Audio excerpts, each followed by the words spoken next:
Hey everyone, North Central here again. Thanks for tuning in, it's always appreciated. We're back down here in my basement.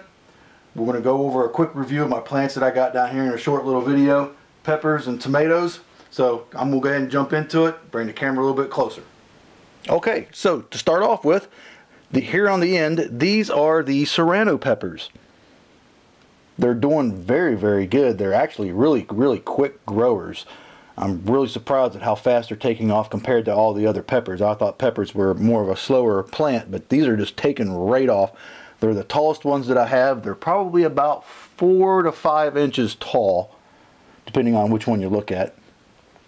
Doing really well. Can't wait to get them outside. Right beside the serranos, these real little babies right here, these are jalapenos. And if you remember, I was having a lot of problems with the jalapenos and a couple of the other ones down the line. I couldn't get them to germinate for whatever reason. It had to have been the seeds, because I got new seeds and I planted them, but they're about 3 weeks late, or 2 to 3 weeks late. So they're still little baby plants. They are starting to come up and put off a new little stem here in this one to put off some adult leaves, but all in all, they're doing okay. They're kind of where I expected them to be. Hopefully, in about another month, when I actually take these outside, they'll be a lot bigger and do a lot better. Okay, so this little plant right here, I only planted one. This is the Praxenstein pepper that I got from Ray at the Praxius channel at the beginning of last year.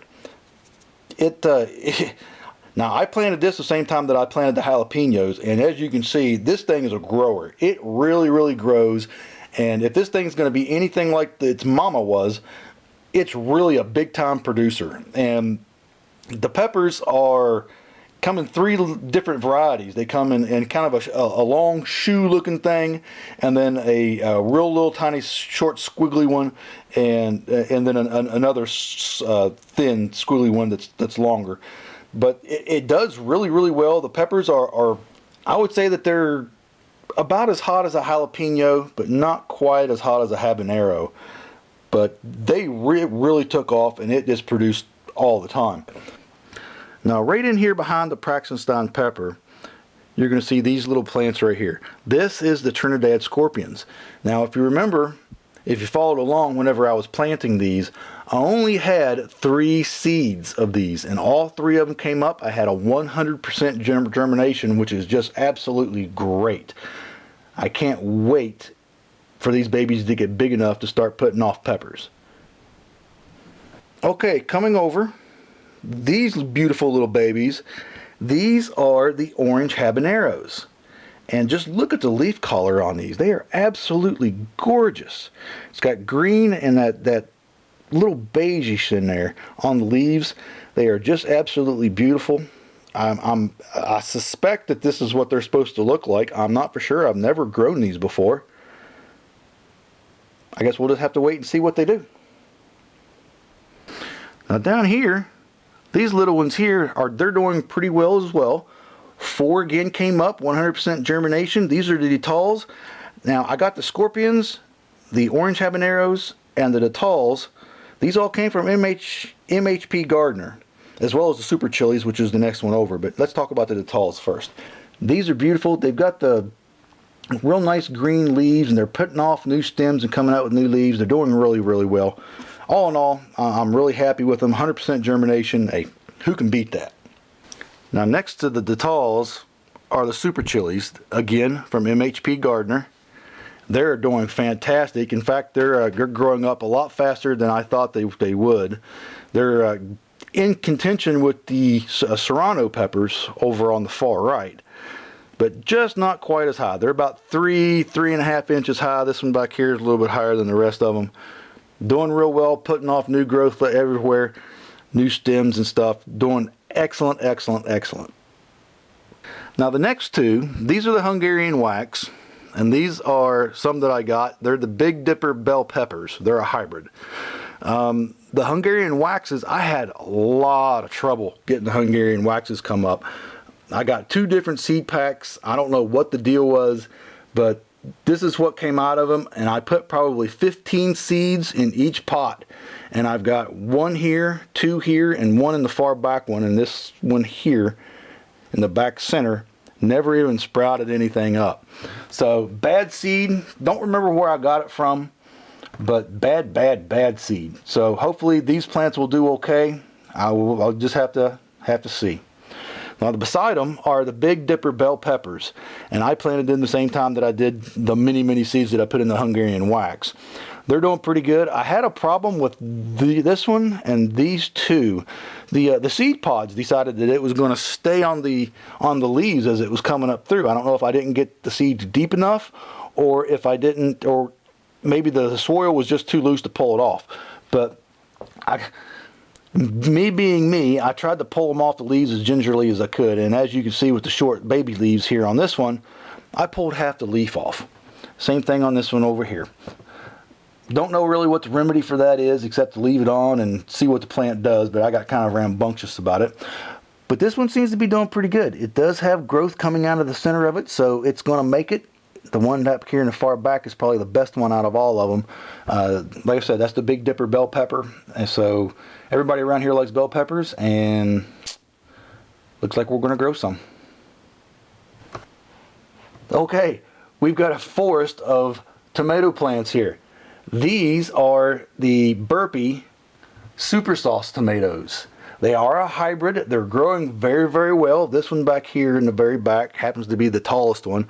It's about maybe six and a half inches tall, and it's actually starting to fall over. I'm gonna have to get something to prop it up on, because these are gonna be down here for about another 2 or 3 weeks at least.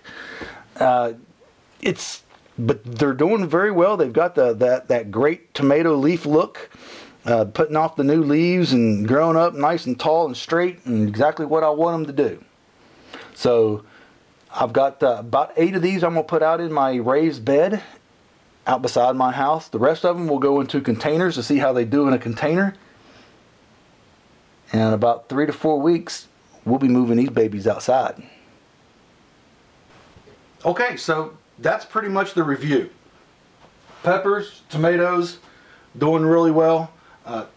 The big significant thing about having them down here in my basement is, you know, there's no windows down here. I've got a door over here with the window in it, but it's got a blind over it, so there's really not any ambient light that comes down here.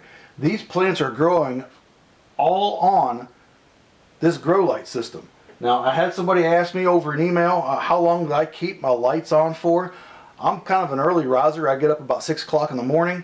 By 6:30, I'm down here turning these lights on, and I go to bed at about 11 o'clock. So, of course, right before I go to bed, about 11 o'clock, I come down and I turn these off. So, figure in between, do the math. That's how long that I have them on for. Now, one more thing that I want to show you before we take off. I had my son's strawberry plant upstairs, and it was doing okay up there. It had some ambient light. I brought it down here just to get it out of the way up there because the cat was tearing it up. And lo and behold, let me bring the camera in just a touch. Okay, so there's the strawberry plant, and you can see it's green. It's been growing pretty good. But the neat thing about this is, since it's been down here and it's been getting all this light, it's starting to put off flowers. It's going to fruit. So I've been coming down here and just kind of rubbing my finger along the flowers here, trying to self-pollinate it to see if I can't get a strawberry out of them. An indoor strawberry from a grow light system. Wouldn't that be something neat? So we'll follow that along as well too. Alright guys, that's pretty much it down here in the basement. Some things that I'm going to be doing in the future, of course, is getting my beds ready upstairs. I've got my peat moss that I got earlier in the year. I'm going to be putting some of that down, as well as some compost that I made, and mixing everything together before I actually plant my plants down here. I've got some time, it's 2 to 3 weeks, but I'm going to ahead and do it this weekend, I think. Also this weekend in the bed, I'm going to be planting some cool weather stuff. You know, it's too cool, or going to be too cool outside to put these plants in there. These plants like the nice heat and, well, at least warmer temperatures. It can plummet down here still into the low 30s, so I want to get some cooler stuff out, some lettuce, some broccoli, and things of that nature. So I'm going to do that, and if I can remember, I'll bring the camera along and do a little video on how I do that. I'm going to start getting my potato bed ready here in a couple weeks. I'm going to be putting potatoes in it. I'm going to be getting, of course, my all my container buckets ready. I haven't decided yet if I'm going to just put them in it and water them from the top, or if I'm going to make some type of a waterless system. I'm leaning more towards a waterless system, but we'll see how that goes, especially in the hotter months and stuff. We'll see how that goes. But those are some things that's going to come in the future. Hey, this is North Central. I appreciate you all watching. See you next time.